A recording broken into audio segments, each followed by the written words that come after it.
Negócio na pauta é um oferecimento da Cimento Bravo, Energético Team Power, Guaraná Geneve, a Seabra Automação e Soluções Industriais e Lojas Centro Elétrica.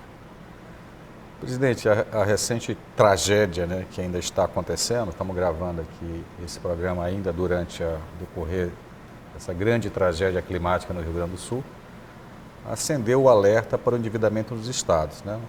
Hoje o estado do Rio Grande do Sul tem a maior dívida pública da federação e o que é repassado da União para o estado do Rio Grande do Sul é menor do que o estado devolve em pagamentos ou não. Seja justo ou injusto, são heranças de administrações passadas e também do envelhecimento da população. A quantidade da parte da população que já está aposentada como funcionário público do Rio Grande do Sul já é preocupante.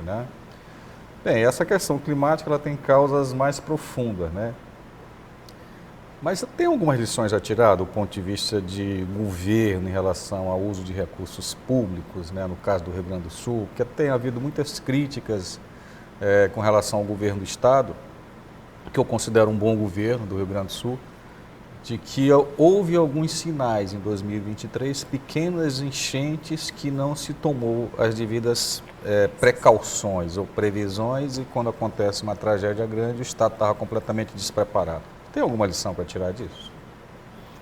Olha, Arthur, assim, em relação ao nosso trabalho no Tribunal de Contas, nós pouco podemos fazer em relação a isso. Mas o que a gente vê pela experiência de vida, pelos cargos públicos que eu passei, você também passou, é que há muito tempo os estados, os municípios e talvez não, com certeza até a União, perderam a capacidade de investir. De investimento. A capacidade de investimento hoje é muito reduzida. E isso não é fácil de se combater. Então, você teria que rediscutir toda a nossa legislação, todo o pacto federativo. E isso acontece, assim, às vezes. Um dia, talvez, eu escreva um livro sobre isso. Mas você está falando das receitas vinculadas? Da vinculação? Também, mas assim, é porque a sociedade caminha muito rápido. E a nossa legislação, e nós temos algumas coisas que são estabelecidas e que você não consegue mudar. Então, você acabou de citar um exemplo do Rio Grande do Sul. E citou uma das causas, o envelhecimento do serviço público e tal. E aí é que eu te disse, um dia, quem sabe, eu possa dizer livremente assim, tudo que se pensa, Porque todas as carreiras que estão no Estado precisam ser com concurso público. Porque o que muito se discute é a maneira de acesso ao serviço público. E você tem que lembrar que o acesso ao serviço público, tudo bem, concurso público sem nenhuma dúvida é a melhor maneira de acesso. Mas ele dá uma estabilidade que você vai perdurar por décadas. Sim. Então, algumas carreiras... Haja ou não uma boa prestação de Haja ou não uma boa prestação do serviço público. E, às vezes, aquela carreira que, naquele momento, ela é fundamental à coletividade, talvez 20 anos depois ela não seja mais. Então, vou te dar um exemplo aqui. Você fazer um concurso público hoje para determinadas disciplinas na rede estadual de ensino, talvez daqui a 20 anos essa disciplina não tenha mais a menor necessidade. Mas você vai ter aquele funcionário durante toda a vida profissional e depois durante todo o período de aposentadoria. E graças a Deus e a ciência, as pessoas vivem mais. Mas você, por exemplo, a minha situação hoje no Tribunal de Contas. O Tribunal precisa de um concurso público. Mas eu não tenho espaço fiscal para fazer, porque eu estou no limite do gasto com o pessoal. Porque esse limite, ele conta os ativos e inativos. E daqui a 10 anos, isso, a não ser que a receita cresça do Estado, para que essa proporção dos meus funcionários diminua em relação à receita corrente líquida, porque só os meus ativos passarão a inativos. Não vai mudar nada. O que vai mudar é que eu vou ficar com uma necessidade muito maior de ativos, mas nada posso fazer, porque eu tenho os inativos que fazem parte desse cálculo. Então nós poderíamos concluir aí dessa fala. Então, este modelo que nós temos de gestão pública que talvez tenha servido nos últimos 20, 30 anos, com certeza não serve para os próximos 30 anos. Talvez a questão da longevidade é o E que é está mais batendo. difícil você né? discutir isso. É difícil Muito, você discutir isso, onde existem interesses corporativos em todos os cantos da vida humana, e isso, de certa forma, é legítimo. Mas é difícil você discutir Esse isso. princípio da de trazer essa estabilidade, né, no funcionário público, E esses em 3 algumas- anos probatórios, se de repente ele se estendesse mais, Por exemplo, gerasse assim, competitividade. em todas as carreiras. Aí eu acho que, por exemplo, quando você fala do policial, é evidente que o policial precisa de estabilidade. É evidente que o policial ele precisa Precisa ter- se analisar. Mas cada tem caso. 300 outras carreiras que talvez não não. precisem. É. Certo? Sim. Então, assim, E talvez até o processo de afastamento, que é bastante burocrático, né? podia ser mais ágil. É. E apurado pelos próprios colegas. Não né?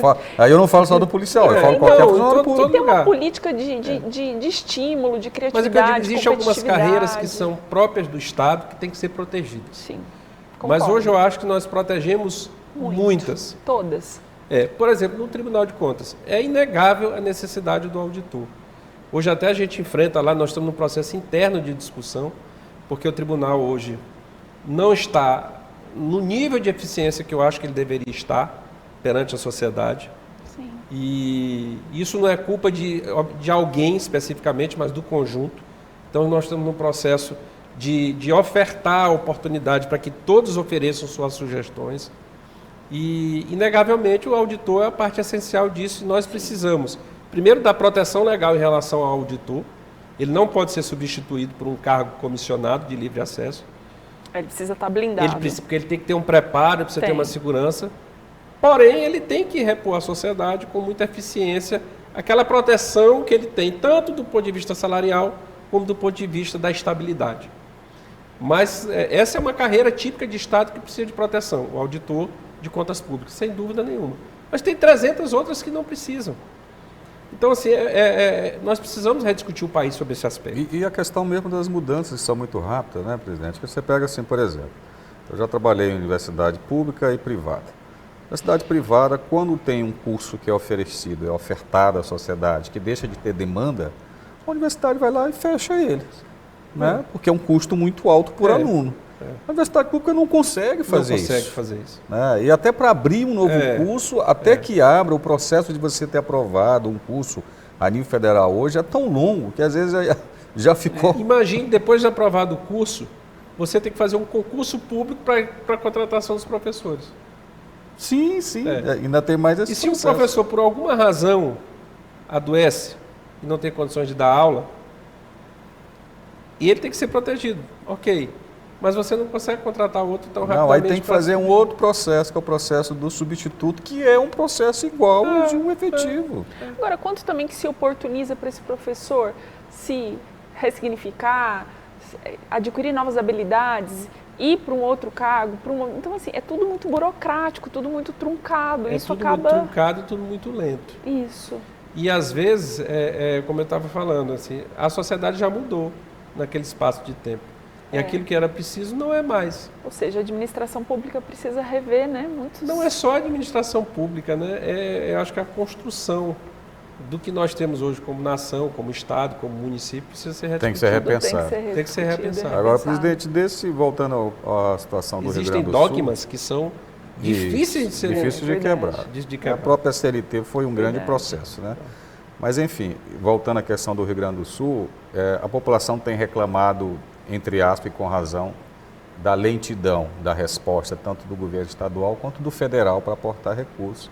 Mas o que a gente percebe na fala dos próprios ministros de Estado é que há uma preocupação com relação a fazer algo que não está dentro da lei, mesmo que seja um clamor popular, né? A própria ministra do Planejamento, ela deu declarações, olha, a gente já poderia ter enviado, mas isso precisa ter uma autorização legal para fazer isso, né? Como é que o senhor vê isso, né? Do urgente e do necessário? A legislação ela oferece soluções para isso. Oferece? Oferece soluções para isso. Claro, ali é um ambiente, uma tragédia, né, natural, mas que a legislação permite, dispensa, emergência e tal. Há uma série de situações que a legislação Então, não é por aí. Mas, em termos de dotação orçamentária, seria fácil fazer essa mudança? Sim, sem dúvida. Ajustes, Sem dúvida. né? Até porque, geralmente, os orçamentos, aí eu não conheço a fundo nem o orçamento da União, nem o orçamento do Rio Grande do Sul, mas é muito fácil você... Existem as exceções de lei e essas exceções elas podem ser utilizadas nesse caso. Então não é por aí. O que eu entendi, até vi a fala da ministra, né, pela internet, e que talvez tenha faltado a ela, digamos assim, eu entendi o que ela quis dizer, né? E ela tem razão. Talvez não tenham dado autonomia a ela tomar as decisões, né? E assim, o que ela quis dizer é que você, como as águas ainda estão altas, você não sabe quanto vai precisar de pavimentação, em habitação, em saneamento e tudo, mas eu acho que ela podia ter escolhido uma maneira melhor de falar. Mas acho que você É, está no muito momento feliz de com as salvar palavras. vidas, não é de estar Exatamente. pensando em Mas pavimentação. não há esse obstáculo legal. Não há esse obstáculo legal. Isso Nada que um decreto de remanejamento. Falar Deixa de em resolver. previsão, em planejamento no momento desse, não é muito a feliz, lei né? não é o que impede o auxílio. Eu entendi, assim, né, eu já fui chefe da Casa Civil, já vivi momentos como esse no Estado, não nesta proporção. Mas municípios alagados e tudo. Então, a necessidade de um decreto, a necessidade de você responder algumas obrigatoriedades da Defesa Civil e tudo, mas nada que não possa ser feito com muita rapidez. Evidentemente que a situação no Rio Grande do Sul ela é calamitosa, né? Ainda não, na gravação desse programa não passamos ainda pelo fim nem das chuvas, nem da subida das águas, mas vai deixar a infraestrutura do Estado toda arrasada, né? O volume de água é uma coisa impressionante. Além disso, Arthur, assim, ao longo dos anos, o gasto público no Brasil em relação aos estados, ele piorou muito. Porque antigamente... Mas você fala em termos de investimentos, né? Em termos de investimento. Antigamente, exatamente. Antigamente você tinha, por exemplo, aquelas emendas de bancada que eram para obras estruturantes nos estados. Isso hoje não existe mais. Isso foi pulverizado em emendas individuais. Então, nós antigamente, nós tínhamos no estado obras estruturantes sendo feitas, você não vai mais ver isso. Não com o orçamento geral da União, você não vai mais ver isso. Porque isso tudo foi modificado na última década. Então, o gasto público, o investimento público piorou muito na última década no Brasil. Talvez esteja havendo aí uma transição, né, do papel de cada um dos poderes e nos parece que, de alguma forma, o Legislativo Federal está assumindo algumas funções de executivo. O Legislativo Federal ele tem as funções, ele tem o recurso e não tem as obrigações. O Executivo tem as obrigações e não tem mais o recurso. Então, nós estamos aí numa distorção em relação ao Pacto Federativo, que nós vamos ter problemas nos próximos anos. Porque a União tem as atribuições e não consegue mais fazer frente a elas. E o Legislativo, eu sinceramente não entendo muito por que o Legislativo tem essas atribuições que são próprias do Executivo. Né? Acho que tem algumas explicações para isso. Mas, por exemplo, você vê a mesma questão no estado do Maranhão. A gente teve recentemente o rompimento da 222, né, a BR-222. E há um clamor dentro somente do agronegócio de que a nossa infraestrutura rodoviária é muito aquém do que era necessário. E aí as autoridades estaduais alegam que não há recolhimento de impostos diretos, né, desse tipo de negócio. Porque a legislação brasileira há muito tempo ela tira dos estados a arrecadação com exportação, por exemplo. Tinha Lei E até havia a Lei Candima que o governo federal quase nunca pagava. Sim, não aquela compensação da Lei Candima. A compensação acho que nunca foi paga. Está só no papel. Então, aí fica difícil para o Estado. Hoje eu não vejo o governo do Estado do Maranhão, eu estou falando isso aqui, qualquer que fosse o governador, ter as condições de investimento na proporção, em termos de estradas rodoviárias, na proporção que um Estado com uma dimensão continental como o Maranhão precisa. E os produtores têm razão em cobrar. Sim. Eu não estou discutindo isso. Os produtores têm razão em cobrar. Só que aquela produção não gera, né, o correspondente em tributos para que esse serviço seja oferecido. Não é fácil resolver, né, doutora Vivian? Um pouco desequilibrado. Pois é. Mas olha, a gente queria agradecer muito aqui a sua presença. Muito obrigado. Acho que muitas coisas que foram ditas aqui foram muito esclarecedoras. Até para nós aqui que ficamos estudando alguma coisa antes do programa. Certeza. Eu acho que foi muito esclarecedor e é isso que a gente procura levar a quem está nos assistindo. Né? Informação de qualidade e com certeza, dado a gestão tão dinâmica do presidente Marcelo Tavares, vamos trazer ele aqui outras vezes para falar sobre isso. Presidente, muito obrigado. Eu que agradeço e é um programa que nos permite conversar, falar das nossas atribuições, falar dos problemas do Estado, então eu acho que é relevante Muito importante. e fico muito grato em ter essa oportunidade e gostaria, sempre que possível, de voltar ao programa e ter outros espaços na comunicação maranhense desse nível, dessa qualidade e com esse conteúdo. Muito obrigado. Obrigada, Agradeço Arthur. bastante. Obrigada. Doutora Vivian, Obrigada, Arthur. tudo certo, né? Tudo. Então, tá bom. Bem, pessoal, a gente fica por aqui. Obrigado mais uma vez pela sua companhia. Negócio na pauta e oferecimento de Centro Elétrico Energético Team Power, Guaraná Geneve, Seabra Automação e Soluções Industriais e a Cimento Bravo. Todos os nossos programas estão disponíveis em nossas redes sociais. É só seguir Negócio na Pauta. Uma boa semana para você e até o nosso próximo encontro. Tchau.